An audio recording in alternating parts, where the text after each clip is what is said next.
Risk is good, risk is part of the business, and if a show wants to succeed, they have to keep switching things up, because if you stagnate, you're just going to get boring. I'm Sean Ferrick for Who Culture, and here are 10 Doctor Who episodes that took risks and failed. Number 10. Shaky found footage. Sleep No More was an obvious attempt at trying to get in on the found footage craze of the noughties, even if the show wasn't truly ready for what they were attempting here. Written in the style of a Blair Witch or a Wreck type monster movie, the episode just seems a bit silly. Moffat's era of Doctor Who introduced some fantastic baddies to the canon. The Weeping Angels, the Silence, the Whisper Men, and the Vashta Nerada are all memorable and frightening beasts that stick in the mind. The monster that lives in the gunk at the edge of your eye, less so. Unfortunately, while Mark Gatiss is an excellent addition to the franchise when he started working with Davies, some of his scripts have been a little underwhelming. This is true with Sleep No More as well. Perhaps it was simply the format that didn't work, or the characters who weren't memorable. Either way, plenty of Zeds were caught during this one. Number 9. The Doctor's obsessions lead them to murder. When did the Doctor start to murder people? No, not arranging them to kill themselves or destroy the ships they were on, but aim a gun at a person who'd done them no wrong and pull the trigger. Let us ask the General, shall we? Peter Capaldi's first 2 years were bogged down by his relationship with Jenna Coleman. Clara, as a character, simply just didn't work, while Coleman herself was wonderfully fun to watch on the show. However, fun and charming as she was, having the Doctor turn into a murderer on the off chance that it could save her life truly didn't work. Hellbent, Season 9's finale, was a poor follow-up to the outstanding episode Heaven Sent. While Capaldi's 12th Doctor obviously had a passionate drive to save his best friend, far too many lines were crossed in the underwhelming coda to their time together. Erasing Clara from the Doctor's memory, while playing for the emotion of it all, seemed like a poor attempt to force an ending that would see her live and continue to have adventures. Flying off in a TARDIS shaped like a diner? Sure, why not? Murdering a Time Lord for a lost cause? Yet maybe let's not? Number 8. Domestic abuse lost in Olympic baiting. The episode that was created as something of a teaser for the London 2012 Olympics was also Doctor Who's attempt to depict domestic abuse and PTSD, and despite a valiant effort, the whole affair comes across as a little juvenile at this stage. Chloe Webber has the power to use her drawings to confine the things that she finds frightening, thanks to an alien traveller who only wants to help. The Doctor themselves is trapped in one of these drawings, something that feels a little reductive when one considers the power of the TARDIS as well. One of Chloe's drawings is a representation of her abusive father, trapped in an upstairs wardrobe, terrifying her beyond belief. The resolution to this is heartwarming, though it all feels a bit light. Having the Doctor carry the Olympic torch at the episode's end only serves to show that for all of the talk about dealing with domestic abuse, it really was just about including the franchise and the legacy of the games themselves. Number 7. Stunt casting for charity. To be very fair, stunt casting, as a rule, is not a massive issue in Doctor Who. Actors who have both had and would go on to have, which we realise doesn't qualify as stunt casting at the time, but still, great careers have truly paid off. Peter Kay's name is conspicuously absent here, thus leading to this entry. Love and Monsters was a script born from good intentions, including an alien designed by a child for a competition for Blue Peter. The Absorbaloff is about as intimidating as the name suggests, though it's not purely this creature's fault that the episode lands here. The entire affair feels like it should have been a special for children in need. There's nothing wrong with this, Time Crash is as valid an episode like any other, yet it does feel slightly off. It would serve as the first Doctor Light episode, though thankfully it didn't kill the idea. The next episode with that theme was Blink. Having Peter Kay appear could and should have been a way to introduce side-splitting comedy with his natural humour easily outmatching Tennant's or Piper's. Instead, it's gone down in history as that time Kay got dressed up like a snot and a man had an affair with a paving slab. Number 6. The Smarties Daleks.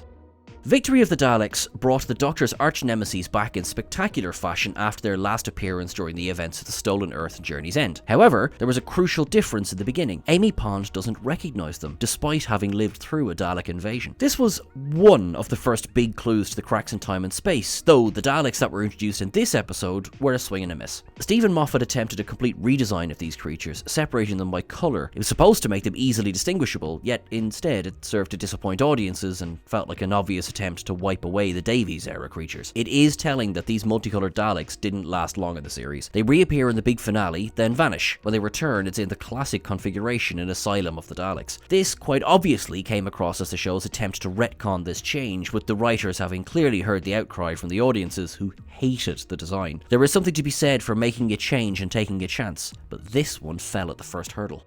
Number 5. An American Doctor Who.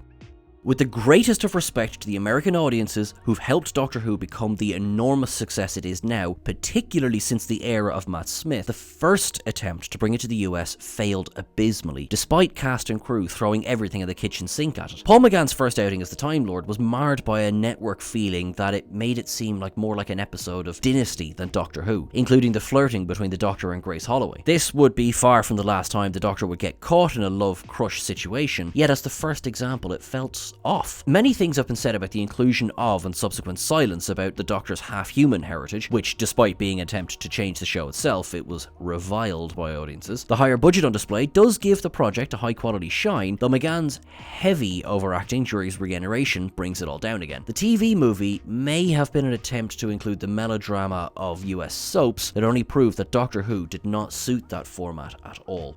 Number 4. Doctor Who: The First Avenger. The return of Dr. Mysterio, the glorious and long-awaited entry by the franchise to the MCU, was critical in understanding Thanos' plans for the Infinity Stones and his blueprints for the universe in the aftermath of using the glove. Although the above is total nonsense, this Christmas special was a painfully obvious attempt to get in on the superhero craze that had dominated cinema from roughly 2008 to 2019, which is before one even begins to consider X-Men, Batman, and the Christopher Reeve Superman films. There is a wafer-thin plot that allows the show to create their own Superman Clark Kent, which is more painful for how clearly it is the Man of Steel. The idea of a human taking up the role as a masked vigilante is absolutely fine, as it's attempting to bring an ever-changing franchise into that same formula as well. However, perhaps it would have worked slightly better had Dr. Mysterio been paired up with the sarcastic 10th Doctor or the fumbling 11th. The ever-grumpy 12th Doctor served only to highlight how strangely off everything was. Frankly, there was very little super about this hero. Number 3. Enough of these M-effing dinosaurs on this M-effing spaceship.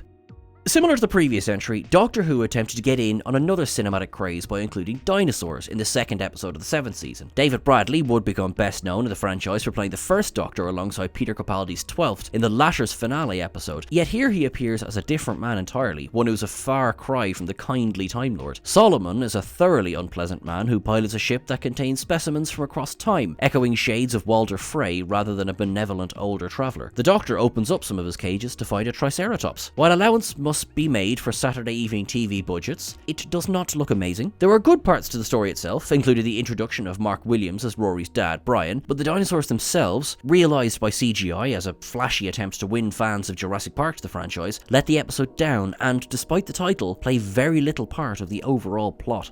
Number 2. The Impossible Girl at the Grave of the Doctor, and also John Hurt.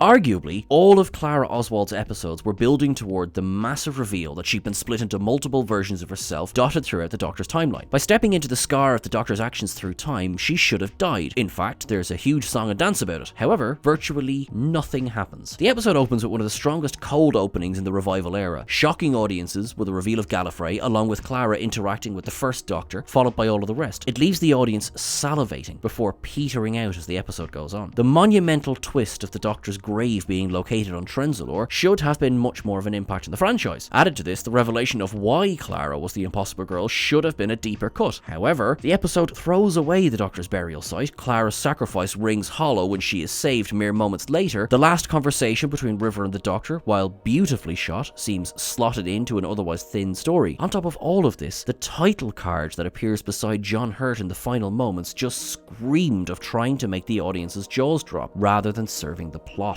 Number 1. Treat even the bugs with kindness. This episode from the 13th Doctor's first season was a mix between a horror story and a message about environmentalism, with a healthy dose of anti-Trump propaganda thrown in for good measure. While it was a valiant effort at using a commonly feared creature to unify the team, the idea of giant spiders simply wasn't enough. The episode was supposed to be focused on the decision for Ryan, Yaz and Graham to join the TARDIS full time, before getting bogged down in a very muddled script. Chris Noth is a highly stereotypical as Jack Robertson, the American businessman who hasn't a care about the damage he's visiting on the world. There was simply no way for his character not to be compared to Donald Trump, which made this attempt at a pro-environment, anti-capitalist episode a bit too on the nose at the time. While the character's return and resolution of the Daleks would be slightly better received, everything about this first episode was too heavy-handed, too obvious, and too much of a deviation from the entertainment that the show was famous for. While Jodie Whittaker has been excellent as the latest incarnation as the Time Lord, episodes like this did her no favours in her first few stories. And that's everything for our list today. If you reckon we missed anything, please drop it into the comments below. Please don't forget to like, share and subscribe. Remember, you can catch us over on Twitter at WhoCulture. You can catch myself at Sean Ferrick as well. Take risks. Sometimes they might not pay off, but sometimes they will. So even if someone makes a list like this about your life, just remember there'll be another one about the risks that did pay off. You look after yourselves, guys. Keep it wibbly wobbly. Thanks very much.